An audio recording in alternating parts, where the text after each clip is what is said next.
Hola a todos y todas, espero que estén muy bien.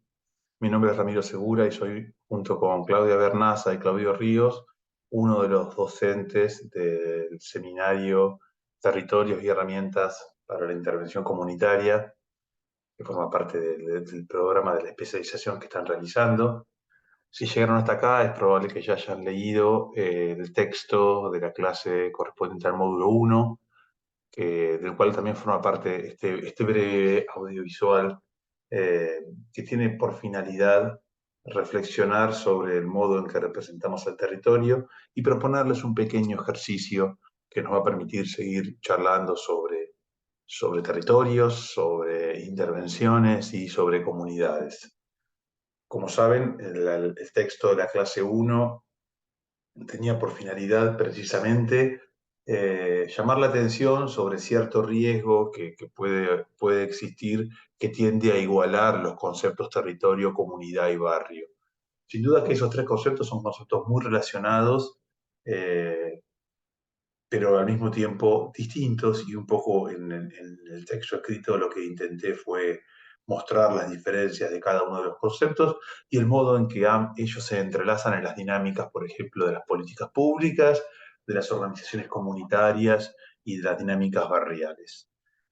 Ahora lo que quiero hacer en este video es muy brevemente dar algunas pistas acerca de cómo podemos pensar la representación del territorio, y para eso me gustaba comenzar con un breve texto de Jorge Luis Borges que se llama Del rigor en la ciencia, en el cual reflexiona y, como no puede ser, como no puede faltar en él, ironiza en gran medida sobre las dinámicas de representación del territorio.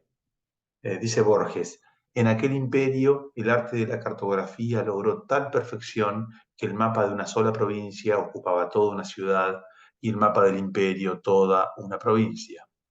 Con el tiempo esos mapas desmesurados no satisfacieron y los colegios de cartógrafos levantaron un mapa del imperio que tenía el tamaño del imperio y coincidía puntualmente con él. Menos adictas al estudio de la cartografía, las generaciones siguientes entendieron que ese dilatado mapa era inútil y no sin impiedad lo entregaron a las inclemencias del sol y de los inviernos. En los desiertos del oeste perduran despedazadas ruinas del mapa, habitadas por animales y por mendigos.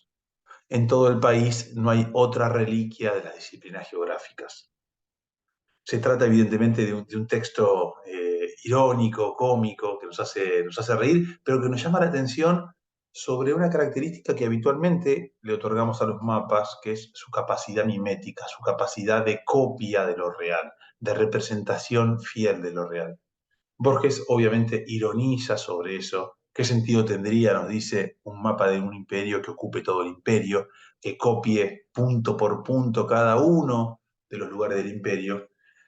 Y entonces, al desestabilizar ese sentido mimético del mapa, emerge la pregunta acerca de cómo podemos pensar las representaciones del espacio, los modos en que construimos imágenes sobre los lugares.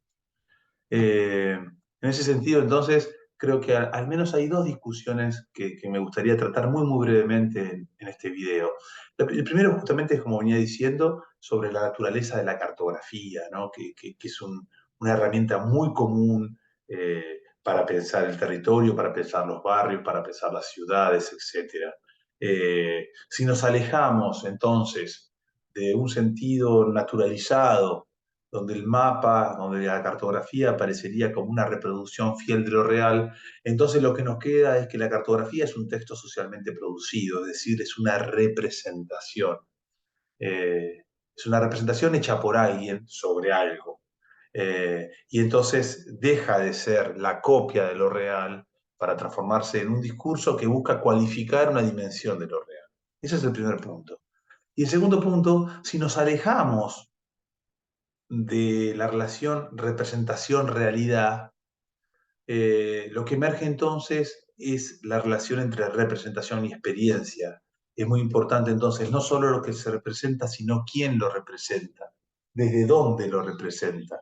Pensar los trabajos de representación de los territorios justamente como eso, no tanto como la adecuación de las representaciones a lo real, sino como un trabajo, como una producción. Voy entonces a citar un nuevo texto que conecta precisamente la relación entre experiencia y representación. Este texto corresponde a un filósofo alemán, quizás algunos o algunas de ustedes lo conozcan, que se llamó Walter Benjamin, que vivió entre finales del siglo XIX y la primera mitad del siglo XX. De hecho, él muere intentando escapar de los nazis, ¿no? Se suicida en la frontera entre Francia y España. Y en los años 20, Benjamin escribió un pequeño texto que fue inédito, que se publicó de manera póstuma, que se llama Crónica de Berlín, donde dice, hace mucho tiempo, años en realidad, que juego con la idea de organizar gráficamente el espacio de la vida, BIOS, en un mapa. Me inventé un sistema de signos y sobre el fondo gris de tales mapas habría mucho color si las casas de mis amigos y amigas, los espacios donde se reunían diversos grupos, desde las salas de debate del movimiento de la juventud hasta los sitios de reunión de la juventud comunista, los cuartos de hotel y de prostitutas que conocí por una noche, los bancos preferidos del Tiergarten, los caminos a la escuela y las tumbas que vi llenar, los sitios donde resplandecían cafés cuyos nombres hoy han desaparecido y que pronunciábamos a diario, las canchas de tenis que hoy ocupan casas de alquiler vacías y las salas ornamentadas de dorado y estuco que los terrores de las clases de baile casi igualaban a gimnasios, si todo eso fuera registrado allí de un modo claramente distinguible. Aquí entonces ya no tenemos una pretensión ironizada por Borges de cierta rigor científico, sino más bien lo contrario, tenemos un autor que está pensando en colorear el mapa de su ciudad, si todo eso fuera posible, ¿no? En última instancia, si fuera posible marcar en un mapa toda esa vida, toda esa historia, ¿no? Todos el lugar de la juventud comunista, las casas de los amigos, los cuartos de hotel, los bancos de un parque, etcétera. Es decir, que ahí la representación adquiriría colores y matices no en sí misma, sino en relación con la experiencia urbana de quien produce el mapa.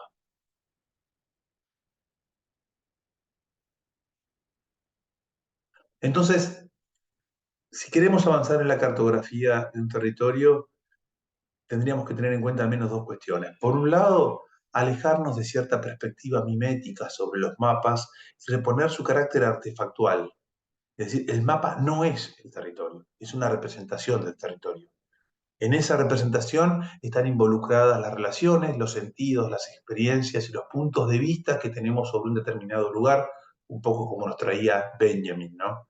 Y por el otro lado, incluso reconociendo esa dimensión intersubjetiva de la representación, no tenemos que perder de vista la efectividad que los mapas tienen para organizar el territorio y para hacerlo legible, así como su poder para establecer invisibilidades y jerarquías sociales, políticas y económicas. Siempre un mapa restituye un determinado orden. Son sabidas, por ejemplo, las discusiones que tienen los habitantes de barrios populares y de villas miseria que buscan, por favor, figurar en el mapa, ¿no? En mapas de la ciudad donde ellos viven y hay representados espacios verdes o espacios vacíos. Es decir, el mapa organiza, tiene esa capacidad, no representa lo real, pero tiene la capacidad de formatear el modo en que percibimos lo real. Y por eso es tan importante la lucha política en torno a las representaciones de los territorios. Hay un autor que me interesa particularmente, que es un arquitecto que en los años 60, más concretamente en 1960, publicó un libro que fue un poco el libro que abrió toda la exploración acerca de las relaciones entre espacio y representación. Ese texto se llama La imagen de la ciudad y el arquitecto se llamaba Kevin Lynch, donde él trabajó, hizo efectivamente lo que Benjamin soñaba hacer un mapa de Berlín. Bueno, lo que hizo Lynch fue concretamente trabajar con habitantes de tres ciudades de Estados Unidos, New Jersey, Los Ángeles y Boston, y pedirles a esas personas, a esos habitantes, que representaran la ciudad en la que vivían. A partir de esos ejercicios se dio cuenta que las personas, cuando uno les pide que representen el espacio en el que habitan, comúnmente recurren a 5 elementos para componer esas imágenes. Y esos 5 elementos son vías o caminos, ¿no? Hitos, es decir, símbolos espaciales reconocibles que son bastante comunes para muchas personas, límites, límites que pueden ser también vías, las vías pueden ser límites y los límites a veces son vías, puntos nodales, es decir, lugares de encuentro y de intercambio, de entrecruzamiento, y barrios o zonas distinguibles de las ciudades. Con esos 5 elementos, por supuesto, las personas hacían representaciones muy diversas de los espacios que habitaban. Y en ese punto, esa variación en los espacios generaban hipótesis tanto acerca de cómo el espacio modela las imágenes que tenemos de él, como de los modos en que las distintas experiencias, ser varón o mujer, ser rico o pobre, vivir en la periferia o vivir en el centro, modelan, esas experiencias modelan las representaciones que tenemos del espacio. Aquí traigo dos mapas muy cortitos que me gustan en su contrapunto. Por un lado, lo que ven es el mapa que uno puede encontrar en la ciudad de Nueva York del sistema de metro, ¿no? De transporte público. Ese es el primer mapa. Ahí hay un mapa dibujado en perspectiva, ¿no? Un mapa que usa el lenguaje cartográfico tal como lo conocemos. Eh, y junto a ese mapa hay un mapa publicado en 1976 en una revista bastante conocida que se sigue publicando, que se llama The New Yorker. Es un dibujo hecho por Saúl Steinberg, que era un ilustrador de la revista, y es claramente también, al igual que Borges, es un texto en alguna medida irónico, provocador. Se llama Vista al mundo desde la Novena Avenida. Lo que me interesa es ver el contrapunto entre esas dos representaciones de una misma ciudad, ¿no?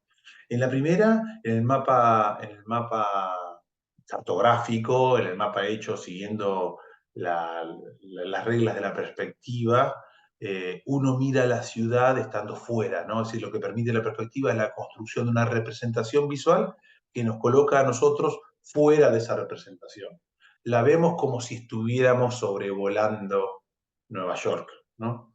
En cambio, en el texto de Saúl Steinberg, en el texto de dibujo de Saúl Steinberg, lo que tenemos es que es claramente cómo se ve la ciudad, cómo se vería la ciudad de Nueva York desde la Novena Avenida.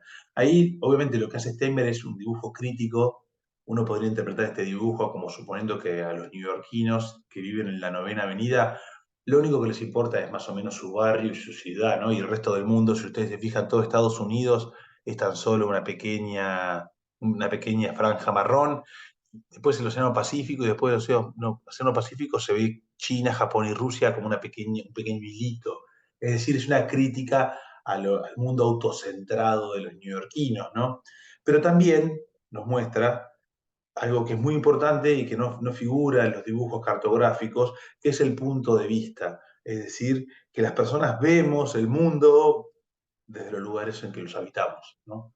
Entonces, mientras en el primer dibujo estamos fuera del dibujo, en el segundo está claro que quien lo hace está adentro del dibujo, tiene un punto de vista respecto del mundo. Y ahí entonces tenemos, si ustedes quieren, dos nociones bien distintas de ambiente, de entorno, de espacio. La primera, una representación del espacio como mundo, como globo, como planisferio, donde las personas estamos afuera, estamos mirando ese mundo. Eso fue, como decía, posibilitado por la perspectiva, mientras en el segundo estamos adentro. Y por supuesto lo vemos desde el propio lugar desde donde lo miramos, ¿no? Y podríamos suponer que otras personas en otros lugares del mundo van a ver el mundo desde otros puntos de vista y por ende van a componer representaciones diferenciales de ese mundo. Y a mí me interesa particularmente reflexionar sobre eso. Cómo nosotros vemos nuestra ciudad o los barrios donde trabajamos o las instituciones en las que trabajamos y cómo las ven otras personas a esos mismos barrios, a esas mismas ciudades, a esas mismas instituciones.